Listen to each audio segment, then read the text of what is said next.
The future of fracture repair. Fracture repair అనేది చాలా time taking process. Once bone కనుక fracture అయ్యింది అంటే అది చాలా పెయిన్ఫుల్. సర్జరీ అని, స్ప్లింట్స్ అని, మెటల్ ప్లేట్స్ అని ఇలా మళ్ళీ రీబిల్డ్ అవ్వడానికి 3 to 4 months అయితే కంపల్సరీ. అలాంటిది 2-3 నిమిషాల్లో ఇరిగిన బోన్ మళ్ళీ అతుక్కుంటే అది చాలా అద్భుతం కదా.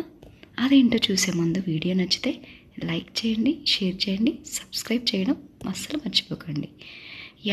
బోన్ టు గ్లూ అనే ఒక అడ్హెసివ్ గ్లూని మన చైనా రీసెర్చర్స్ కనుక్కున్నారండి. ఆయిస్టర్స్ అనే సముద్రపు జీవులు ఎలా అయితే రాక్స్కి అంటుకుంటాయో అదే స్ఫూర్తితోటి ఒక బయో అడ్హెసివ్ గ్లూని వీళ్ళు తయారు చేశారు. ఇది బోన్ ఫ్రాక్చర్ అయిన వెంటనే అప్లై చేస్తే 2 నుంచి 3 నిమిషాల్లోనే చిన్న చిన్న ఎముక భాగాలను కూడా అతికించగలదు.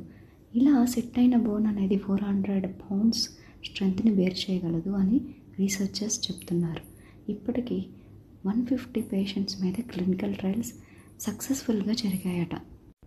అంతేకాదు ఇంజరీ పార్ట్ అంతా కంప్లీట్గా క్యూర్ అయ్యే వరకు మంచి స్ట్రెంత్ని అయితే ఇస్తుందట. ఇప్పుడున్న ప్రజెంట్ ట్రీట్మెంట్స్లో మెటల్ ప్లేట్స్ వేసి చేసిన సర్జరీస్కి మళ్ళీ రీసర్జరీ చేసి వాటిని తొలగించాల్సి ఉంటుంది కొన్ని కేసెస్లో. కానీ ఈ గ్లూని వాడితే ఇది బాడీలోనే అబ్జర్బ్ అయిపోతుంది. దీనివల్ల సైడ్ ఎఫెక్ట్స్ ఉండదు, టైం సేవ్. అలాగే ఎమర్జెన్సీ రూమ్స్ నుంచి బ్యాటిల్ ఫీల్డ్ వరకు వచ్చే అన్ని బోన్ ఫ్రాక్చర్స్కి ఇది పర్ఫెక్ట్ సొల్యూషన్ అని చెప్పొచ్చు. చాలా ఫాస్ట్ రికవరీ కూడా. ఇది పూర్తి స్థాయి ట్రయల్స్లో కనుక సక్సెస్ అయితే ప్రపంచవ్యాప్తంగా ఆర్థోపెడిక్ రంగాన్ని పూర్తిగా మార్చివేయగలదు.